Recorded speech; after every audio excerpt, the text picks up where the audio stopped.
গতকালকের কথা বলছি, দুপুর এবং বিকালে দুটি স্ট্যাটাস দেয়া হয় তাদের অফিসিয়াল ফেসবুক পেজের মাধ্যমে।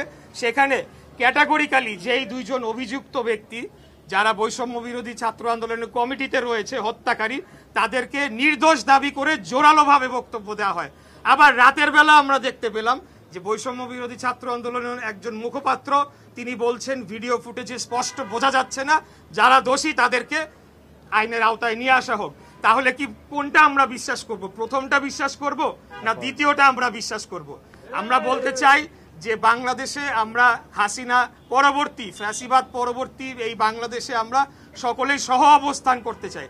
প্রত্যেকটি ক্যাম্পাসে সকলেই যারা রাজনৈতিক দলের সাথে যুক্ত রয়েছেন বা রাজনৈতিকভাবে সচেতন রয়েছেন তারা নিজ নিজভাবে তারা রাজনীতি করবে।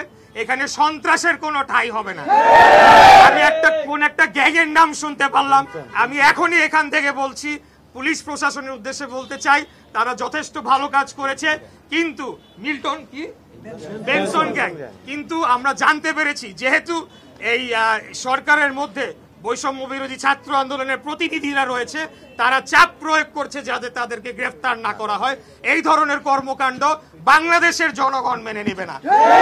এই যে এইসব বেনসন গ্যাং দাঁড়াও, এই যে বেনসন গ্যাং না কি গ্যাং, আমরা মব কালচারে বিশ্বাস করি না। বাংলাদেশ জাতীয়তাবাদী দল এবং বাংলাদেশ জাতীয়তাবাদী ছাত্র দল আমরা গণতান্ত্রিক রাজনৈতিক পন্থায় বিশ্বাস করি, আমরা আইনের শাসনে বিশ্বাস করি। আমরা চাই দেশের প্রত্যেকটি স্তরে আইনের শাসন নিশ্চিত করা হোক। অতএব আইন শৃঙ্খলা রক্ষাকারী বাহিনীর দায়িত্ব এদেরকে খুঁজে বের করে আইনের আওতায় নিয়ে আসা। আমরা চাই না জনগণকে সাথে নিয়ে এখন আমরা এইসব গ্যাং খুঁজে বের করে তাদেরকে দাঁত ভাঙা জবাব দেওয়ার জন্য আমরা এবং তাদেরকে যারা রক্ষা করার চেষ্টা করবে, আইন শৃঙ্খলা রক্ষাকারী বাহিনীকে যারা বাধাগ্রস্ত করার চেষ্টা করবে, তাদেরকে বলবো অন্তর্বর্তীকালীন সরকারের সময়ের জন্য এসেছে, বিশেষ দায়িত্ব নিয়ে এসেছে বাংলাদেশে একটি সুষ্ঠু, সঠিক, অবাধ, নিরপেক্ষ, গ্রহণযোগ্য নির্বাচনের মাধ্যমে জনগণের সরকারের কাছে ক্ষমতা হস্তান্তর করে দেওয়ার জন্য।